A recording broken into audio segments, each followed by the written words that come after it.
உங்க பேர் என்ன? மாரியப்பன். உங்க பேருக்கா? உங்க பிள்ளைங்களா? என்ன பண்றீங்க பாலத்துக்கு அடியில? நம்ம பழப்ப தொழில் இருப்பாங்க. சாட்டை தொழில். எந்த ஊர்? சொந்த ஊர்? இவன் இங்க இப்படி வந்து ஊர் ஊரா தங்கிடுவீங்க? பிள்ளைங்க ஸ்கூலுக்கு அனுப்புறீங்களா? இல்ல ஒரு பையன் படிக்கிறான். 4வது படிக்கிறான். 5வது வருஷம் 5வது போறான். பேரு வந்து தமிழரசன். ஒரு பையன் தமிழரசன் ஸ்கூல்ல படிக்கிறான். அவனை யார் பாத்துக்க? நீங்க வந்துட்டு அவங்க அக்கா, எங்க அக்கா பாத்துக்க. மாமாவோட பாக்குறதுக்கு யாரும் இல்ல, அவங்கதான் பாக்குறதுக்கு ஆள் இல்ல. அதனால அங்க அக்கா கிட்ட அந்த தொழில் விட்டு நீங்க மாற முடியாதா? வேற எதுக்கு ரோட்லயே இப்படி போற ஊர் ஊரா போய் உங்க பிள்ளைங்களோட வாழ்வாதாரம் பாதி பேத்துக்கு வீடு இருக்கு, பாதி பேத்துக்கு வீடு. இந்த தொழில் விட்டு ஏன் வேற தொழில் உங்களால போக முடியல? போகலாம்.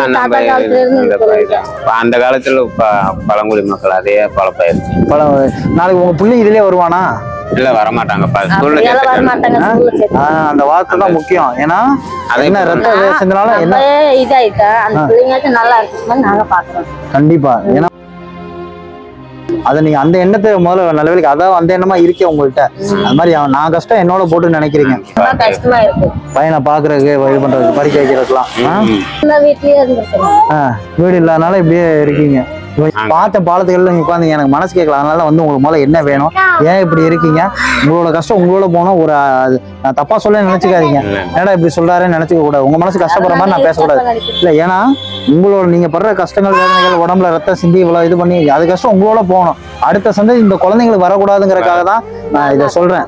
உங்க பிள்ளைங்களோட வாழ்க்கையை எது தீர்மானிக்கும்? உங்களோட உழைப்பு தீர்மானிக்கும். 2வது அவங்களோட படிப்பு.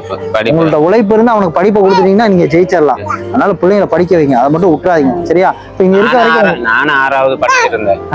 பாக்குறது ஆள் நானும் வந்துட்டேன். அதான் 6வது படிச்சிருந்தா இந்த இதுக்கு நீங்க வந்திருப்பீங்களா? வேலைக்கு போயிருப்பேன். வேலைக்கு நல்ல வேலைக்கு போயிருந்தா உங்க பிள்ளைங்க கூட இப்படி ரோட்ல உட்காந்துருக்க வேண்டிய வேலை இல்ல.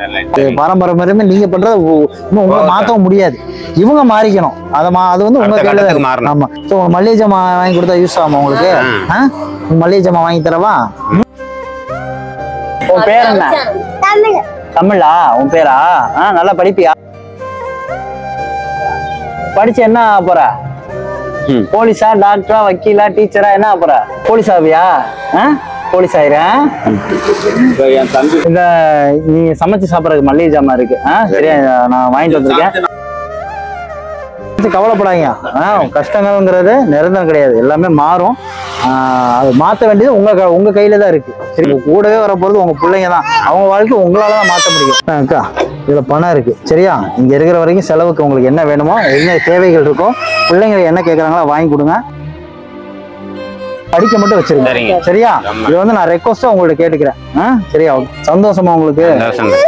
இதே சந்தோஷத்தோட பிள்ளைங்க நல்லா பாத்துக்கோங்க. 3 நேரம் இனிமே சாப்பிடலன்னு சொல்ல கூட 3 நேரம் சாப்பிடணும். சரியா?